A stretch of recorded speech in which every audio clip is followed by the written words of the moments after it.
Hey there, Squirrel Army. Today I'm talking about Containment Grafter. You can join the Squirrel Army by subscribing. This is a new Phyrexian card from the upcoming Phyrexia All Will Be One. It's a 5 mana 5/5 with Toxic and Trample.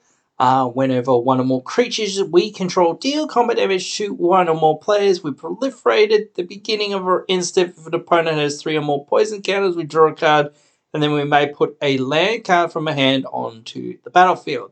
So it does do a fair bit of stuff here. The main thing that I'm kind of looking at here, at least for the deck that I'm thinking about putting it in, is the proliferate. Like, the rest of the text is nice upsides to me. I think that the main part of this card for me is the proliferate. Now, I'm not really one person to really care that much about toxic or poison counters for the most part, but just if they happen to have a few poison counters and I happen to be able to draw a card and be able to play a land, that seems really good. So at least I want to get that 3 poison counters on a person.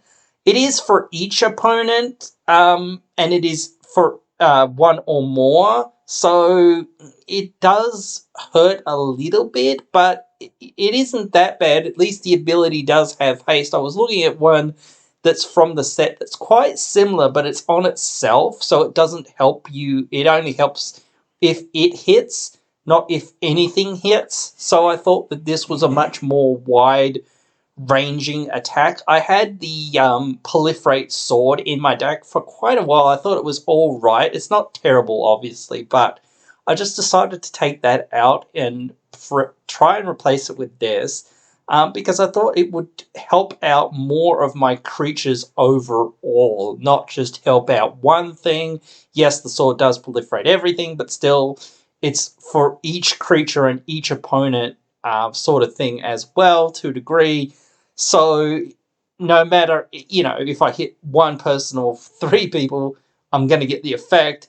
And, as long as I've actually hit with one thing, it's gonna happen. And it does have haste essentially the turn that you play it, in that sense, because it's for any creature. It doesn't have to be this creature. So I thought, well, that's well worth it. I think that if you're a +1 counters deck, it wouldn't be too bad to be running this. It does have Toxic itself, so you can start giving people poison counters with it. And if it hits, you can give them another poison counter because you can proliferate.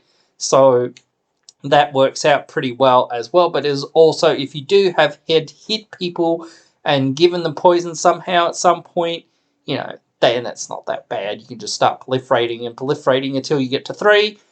And that's probably where I'd stop it, honestly, because I don't really care about killing people with Infect. I don't think it's that interesting of a strategy, to be honest. I think it's a pretty meh and poo-poo strategy, to be honest. So yeah, I'm just going to avoid that one entirely. But I do kind of want to talk about Poison in Commander, because I do think that the number of cards that are in Commander now that do stuff with Poison is quite a lot. So it has changed the dynamics of what's going on with Poison and whatnot. So I do want to do a separate video about it.